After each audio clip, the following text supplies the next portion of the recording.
The Game Kitchen is back with another incredibly fantastic 2D action game with Ninja Gaiden Ragebound, the perfect title for someone who's looking for a lot of running, hacking, and slashing, all in style.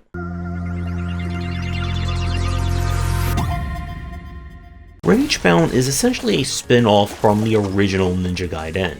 After Ryu's father is killed and Ryu heads to America to fight demons and heat-seeking hawks, it is up to Kenji to save the land from a demon invasion. Along the way, he's going to make friends with a rival ninja clan, ride motorcycles, and slice a lot of baddies. The Game Kitchen continues making some amazing pixel art and animation, as Ninja Gaiden Ragebound is just a delight in terms of the look of it, especially with some very gruesome kill animations for the enemies that we'll come back to in a moment.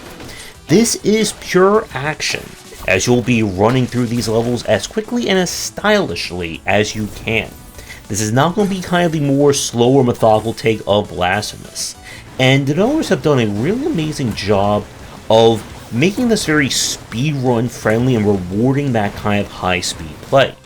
Besides being able to just use your sword, you'll be able to have kind of this like parry attack, very similar to that of Cuphead, that will allow you to bounce off of most enemies and projectiles. Do it right, and you can just never touch the floor in certain areas. Enemies will start glowing a color, and if you kill the enemy with the correct attack, you'll gain a hypercharge. This essentially allows you to get one-hit kill on those minor and elite enemies, and does massive and stagger damage to the bosses. It's very reminiscent of that of the kind of PS2 stylings of Shinobi, where the whole plan of that was to properly plan which enemies you want to kill in order to cash out for massive damage on one enemy that you don't want to spend a lot of time fighting.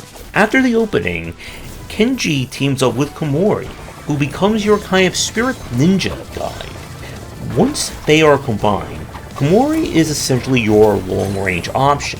Hitting her attack button, she'll shoot out a kunai, and she can also attack vertically and at different angles, allowing you to get some of the more annoying flying base enemies. And part of the challenge of keeping your momentum in these levels is keeping track of which enemies you want to kill with Kenji and which ones you want to deal with Komori in order to make use of the hypercharge.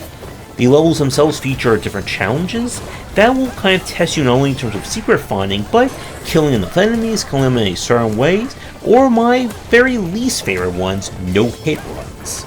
There's also secret levels to uncover that are essentially remixes of the different levels, but of course harder. All the boss fights are of course large and very menacing, and the bosses themselves are a little bit of a health sponge. The idea behind them is that you're trying to get to the point where you can hit them with a hypercharge move, which will stagger them and of course leave them taking to more damage. But some enemies have like fewer times when they are hypercharge vulnerable when the moment comes, while other ones it's almost like every few seconds you can just keep unleashing it. As a very interesting twist, and I guess keeping with their action background after Blasphemous, there is a harder mode variant that you can unlock once you beat the game, and hard mode in this one harkens back to the Xbox Ninja Gaiden series, where the entire game becomes remix. All the levels have their obstacles and enemy designs completely shuffled, bosses gain new patterns and new environmental layouts, and it's just again like a true challenge of your skills. And this I think is a good kind of metric for whether or not you're going to be into this. This is a game for someone who's looking for a very challenging action adventure. If the prospect of replaying this game with everything now more challenging doesn't interest you, then you're probably not going to be in the right market for it. Besides the action, there are death pits all around. If you are hit in the air, you can do a slight air recovery. There's going to be a lot of situations where you must make that jump correct the first time, or get really good at your kind of bounce defense move to just keep bopping and hopping all the way across. And the kind of speed focus is on full display, as most minor enemies tend to respawn off screen. Whenever you get trapped by one of the larger enemies, the game will typically spawn a hypercharged token enemy in order to allow you to quickly kill them, as otherwise the game just slows down to a crawl given how tanky these enemies are otherwise. I would have liked, I think, a little bit more with the whole talisman system. That you can equip up to 2 talismans, and these are kind of like your passives that will allow you to influence the game in some respect.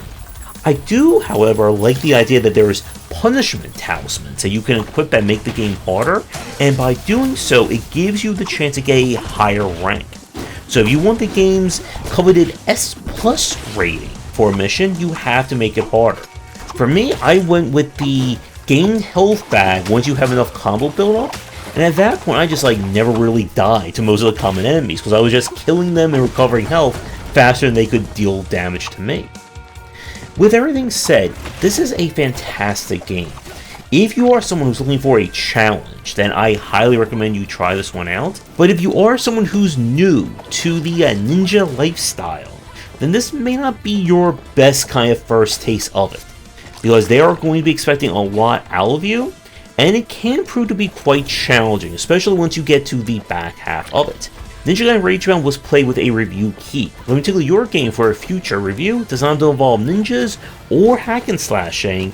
Be sure to get in touch. If you did play this one, let me know what you thought of it as well, and there's any other high-octane action games I should be checking out.